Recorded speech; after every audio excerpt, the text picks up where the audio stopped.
Assalamualaikum warahmatullahi wabarakatuh. Bismillahirrahmanirrahim. Alhamdulillahirabbil alamin wa bihi nasta'inu ala umurid dunya waddin. Wassalatu wassalamu ala asyrafil anbiya'i wal mursalin sayyidina wa maulana Muhammadin wa ala alihi wa sahbihi ajma'in. Rabbi syrah li sadri wa yassir li amri wahlul 'uqdatam min lisani yafqahu qawli. Amin, amma ba'd. Kawan-kawan yang berbahagia dan dimuliakan oleh Allah Subhanahu wa taala, insyaallah pada pertemuan kali ini kita akan membicarakan tentang hadis masyhur, hadis aziz dan hadis gharib. Sebagaimana penjelasan yang kemarin bahwa hadis ahad dari sisi banyaknya perawi itu dibagi menjadi 3, yaitu hadis masyhur, hadis aziz dan hadis gharib. Sementara dari sisi diterima atau ditolak, hadis ahad ini dibagi menjadi 3, yaitu hadis sahih, hadis hasan, dan hadis dhaif. Tetapi penjelasan tentang hadis sahih, hasan, dan dhaif insya Allah akan kita jelaskan, akan kita uraikan pada pertemuan yang akan datang. Tetapi secara umum apabila dua pembagian ini kita gabungkan, maka akan menjadi seperti ini. Hadis masyhur itu ada yang sahih, ada yang hasan, ada yang dhaif. Hadis aziz juga ada yang sahih, ada yang hasan, ada yang dhaif. Hadis gharib juga sama, ada yang sahih, ada yang hasan, dan ada juga yang dhaif. Ini pembagian kalau kita gabungkan secara umum. Kemudian untuk penjelasan tentang apa itu hadis masyhur, apa itu hadis aziz, dan apa itu hadis gharib, secara umum dapat kita tentukan kaidahnya. Ini hanya untuk menghafal saja.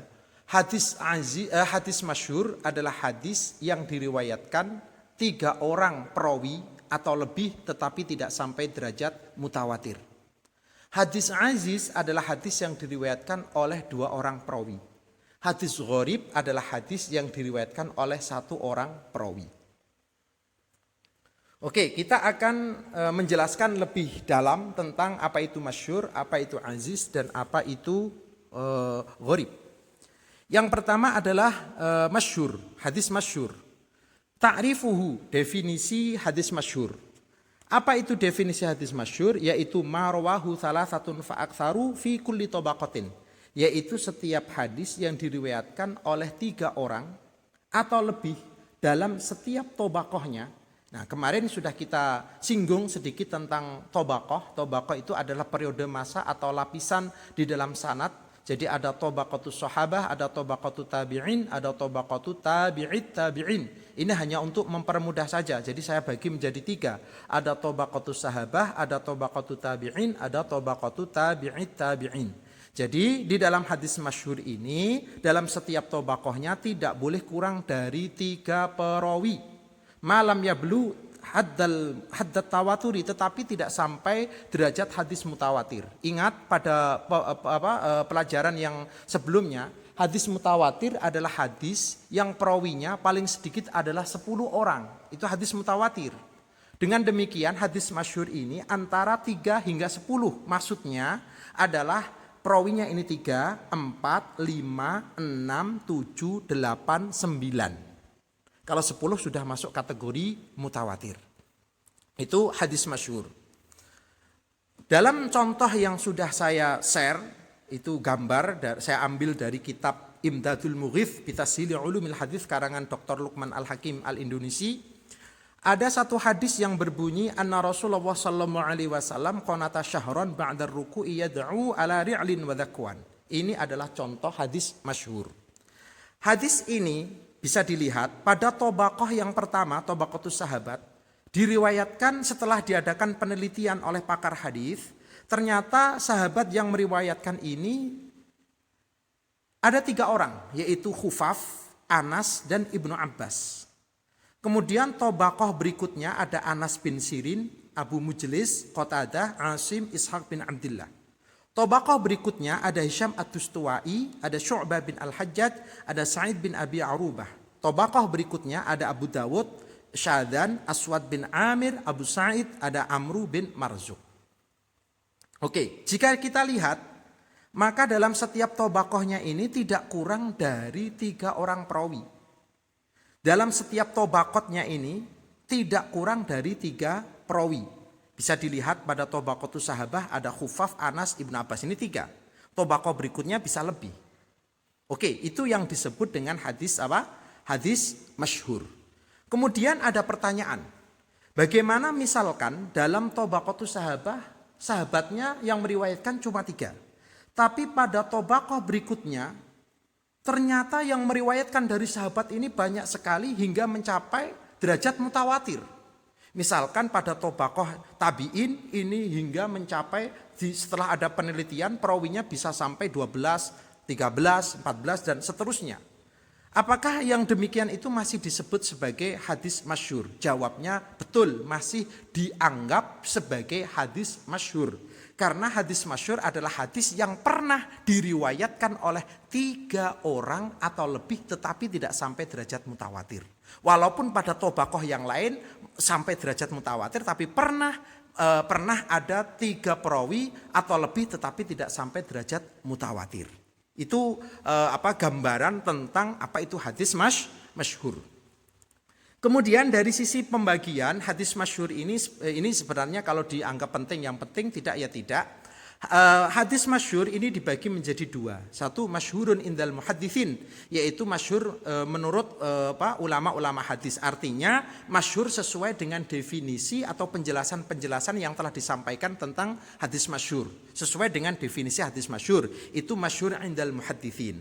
Yang kedua adalah masyhur ala alsinatin nas, yaitu masyhur tetapi menurut orang-orang, istilahnya populer saja. Terkenal atau populer, entah itu hadis maudhu atau hadis aziz atau hadis gharib, tetapi populer. Jadi tidak sesuai dengan definisi yang telah disebutkan oleh ulama-ulama hadis tentang apa itu masyhur. Itu hanya masyhur menurut lisan orang-orang. Oke, kemudian yang berikutnya adalah hadis al-aziz. Apa itu hadis aziz? Hadis aziz adalah ma la yaqillu ruwatuhu an itsnaini fi jami'i tabaqatis sanadi, yaitu dalam semua tabaqah sanadnya perawinya tidak kurang dari 2 orang perawi. Tidak kurang dari 2 perawi. Boleh dilihat pada contoh gambar yang sudah saya kirim. Itu juga saya ambil dari kitab Imdadul Mughith bi Tashil Ulumil Hadis.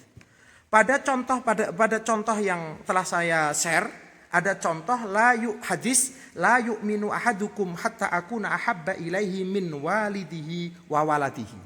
Bisa dilihat. Hadis ini diriwayatkan pada Tabaqatus Sahabah hanya sahabat Anas dan Abu Hurairah setelah penelitian-penelitian yang dilakukan oleh pakar hadis. Kemudian Tabaqah berikutnya dari Anas ada Qatadah, ada Abdul Aziz. Kemudian dari Qatadah ada Syu'bah, ada Sa'id, dari Abdul Aziz ada Ibnu Ulayyah, ada Abdul Waris. Oke, ini adalah contoh hadis aziz. Kemudian ada pertanyaan seperti pertanyaan yang pertama, bagaimana kalau misalkan dalam Tabaqatus Sahabah misalkan perawinya hanya ada 2. Pada Tabaqah tabi'in juga ada 2. Tetapi pada Tabaqah yang berikutnya, misalkan Tabaqah tabi'it tabi'in, ini ternyata tidak 2, bahkan lebih, bahkan bisa masyhur, bisa mutawatir. Apakah yang demikian masih disebut sebagai hadis aziz? Jawabnya betul, masih dianggap sebagai hadis aziz. Karena dalam Tabaqahnya pernah ada 2 perawi saja. Walaupun dalam Tabaqah berikutnya lebih dari 2 perawi. Tetap disebut sebagai hadis aziz. Oke, yang berikutnya, yang terakhir, yang ketiga, yaitu hadis gharib. Hadis gharib adalah hadis ma yanfaridu biriwayatihi rawin wahidun, yaitu hadis yang diriwayatkan oleh perawi yang satu. Yaitu hadis yang diriwayatkan oleh perawi satu. Jadi perawinya hanya ada satu saja. Oke. Kemudian hadis gharib ini dibagi menjadi 2. Ya, hadis gharib ini dibagi menjadi 2. Ada hadis gharib mutlak, ada hadis gharib nisbi. Hadis gharib dibagi menjadi 2. Sebenarnya pembagian ini juga kalau disebut penting-penting sangat juga tidak lah. Tetapi misalkan disampaikan juga ada bagusnya menambah wawasan atau pengalaman kita. Hadis gharib dibagi menjadi dua, yang qasim al-gharib ila qismen. Yang pertama adalah al-gharib al-mutlaq atau al-fardu al-mutlaq. Gharib yang kedua adalah al-gharib an-nisbi atau al-fardu an-nisbi. Itu sudah saya sebutkan di dalam PDF yang sudah saya kirim. Apa itu hadis gharib mutlak? Hadis gharib mutlak adalah makanat al-gharabatu, yaitu hadis yang gharibnya itu fi asli sanadihi, di dalam asal sanatnya. Asal sanatnya itu apa? Aima yanfaridu bi riwayati syahsun wahidun fi asli sanadihi. Jadi asal sanatnya itu yang meriwayatkan cuman satu orang. Hanya saja ulama ini ternyata berbeda pendapat. Aslus sanad ini maksudnya siapa? Apakah sahabat atau tabi'in yang meriwayatkan dari sahabat? Satu ulama mengatakan yang disebut dengan aslus sanad adalah sahabat. Jadi kalau sahabatnya cuma satu, walaupun yang meriwayatkan setelahnya itu lebih dari satu, maka itu disebut dengan hadis gharib mutlak. Ada yang mengatakan pendapat lain, termasuk yang diikuti oleh Dr. Mahmud Tohan dalam Taisir Mustalahil Hadis. Beliau mengatakan bahwa aslus sanad ini bukan sahabat. Aslus sanad adalah tabi'in. Jadi kalau tabi'innya satu, walaupun setelahnya itu banyak orang yang meriwayatkan, tobakoh berikutnya ini banyak orang, itu tetap disebut sebagai gharib mutlak. Tetap disebut sebagai gharib mutlak. Jadi saya ulang, gharib mutlak adalah gharib pada aslus sanad. Pada aslus sanad, hanya saja ulama berbeda pendapat, aslus sanad ini apakah sahabat, yaitu generasi sahabat, atau generasi tabi'in yang meriwayatkan dari sahabat. Satu ulama menyatakan aslus sanad adalah sahabat. Jadi kalau sahabatnya satu maka itu gharib mutlak. Yang lain mengatakan bukan sahabat, aslus sanad itu adalah tabi'in. Jadi kalau tabi'innya satu saja itu disebut dengan gharib mutlak. Oke, kemudian yang berikutnya adalah al-gharib an-nisbi. Gharib nisbi itu ya secara nisbat saja, yaitu gharib atau gharabah atau gharib pada selain aslus sanad. Jadi gharib selain pada aslus sanad itu disebut dengan gharib nisbi. Ya, gharib pada selain aslus sanad, gharib pada selain aslus sanad disebut dengan gharib nisbi. Oke, demikian tentang apa itu pembagian dan penjelasan tentang hadis masyhur, hadis aziz dan hadis gharib.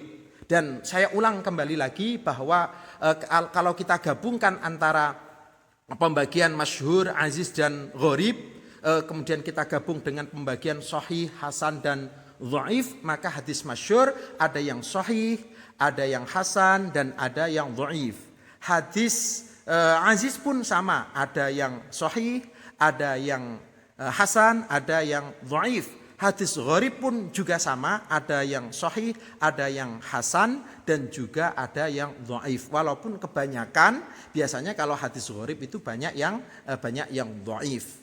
Tetapi secara umum hadis gharib pun juga ada yang sahih, ada yang hasan, ada yang dhaif. Demikian penjelasan atau pelajaran kita untuk yang ketiga ini. Demikian wal afa minkum. Assalamualaikum warahmatullahi wabarakatuh.